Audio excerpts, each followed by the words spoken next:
Come on everybody for the second part. അങ്ങനെ രണ്ട് കൈകളും ഫുള്ളി ഫിനിഷ് ആയിട്ടുണ്ട്. എനിക്ക് ഭയങ്കരമായിട്ട് ഇഷ്ടപ്പെട്ടു ഈ ഡിസൈൻ. ഞാൻ വന്നത് പ്രമാണിച്ചിട്ട് ഒരു മജ്ബൂസ് എല്ലാം ഉണ്ടാക്കിയിട്ടുണ്ടായിരുന്നു. പക്ഷെ കയ്യിൽ മൈലാഞ്ചി ആയതുകൊണ്ട് തിന്നാൻ വേണ്ടിയിട്ട് പറ്റിയില്ല. അപ്പൊ എന്റെ ഫ്രണ്ട് എനിക്ക് വാരി തന്നു. ചില പ്രത്യേക സമയങ്ങളിൽ മാത്രം വരുന്ന സ്നേഹപ്രകടനം മാത്രമാണിത്. ബാക്കി സമയങ്ങളിൽ ഒന്ന് പറഞ്ഞ് രണ്ടാമത്തേന് ഞങ്ങൾ തമ്മിൽ തല്ലാണ്. എന്നാലും ആള് പാവാണ് കേട്ടോ. ആര്? ഞാൻ. ഫുഡ് കഴിച്ചു കഴിഞ്ഞപ്പോൾ ഞങ്ങൾ ചെറിയ കലാപരിപാടികൾ ഉണ്ടായിരുന്നു. നമ്മളിട്ട മൈലാഞ്ചീൻ്റെ ഫോട്ടോസ് എല്ലാം എടുക്കാൻ വേണ്ടിയിട്ടുള്ള ചെറിയ ശ്രമമാണ്.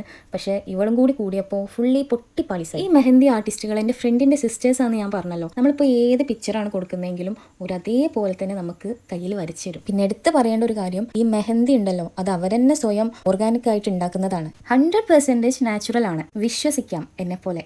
വീട്ടിലുണ്ടാക്കുന്ന മെഹന്തിയാണ് വിചാരിച്ചിട്ട് കളറിന് യാതൊരുവിധ കോംപ്രമൈസും ഇല്ല. നല്ല അടിപൊളി സ്റ്റെയിനാണ് after use. So final result കാണാം. നിങ്ങൾക്ക് ഇഷ്ടപ്പെട്ടെങ്കിൽ കമൻറ്റിൽ പറയൂട്ടോ.